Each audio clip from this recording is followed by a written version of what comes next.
Les drapeaux sont restés en berne dans la ville hier. Toute une ville qui a été frappée en plein cœur. De nombreux Strasbourgeois se rendent malgré tout sur les lieux des attaques pour y déposer des fleurs et des bougies.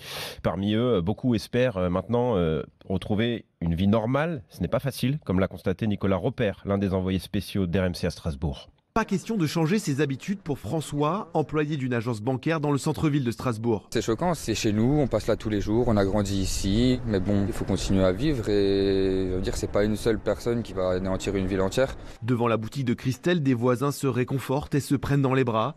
Cette gérante d'un magasin rue des Orfèvres, l'une des rues touchées par la fusillade, a ouvert hier. Son objectif, montrer qu'elle n'a pas peur. Il faut être là pour dire moi j'ai pas peur, n'ayons pas peur et faisons face pacifiquement. Mais soyons là pour manifester justement la vie et qui ne changeront pas nos modes de vie. Le marché de Noël sera à nouveau fermé aujourd'hui. Une déception pour Pierre Bardet, directeur général de l'association des commerçants chargés des festivités.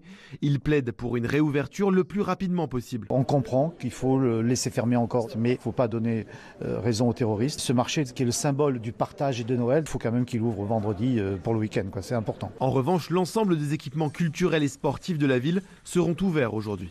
Et un registre de condoléances est aussi mis à la disposition à l'hôtel de ville. Une cellule psychologique est mise en place pour apporter un soutien à tous ceux qui en ressentent le besoin. Plusieurs centaines de personnes y ont déjà été accueillies.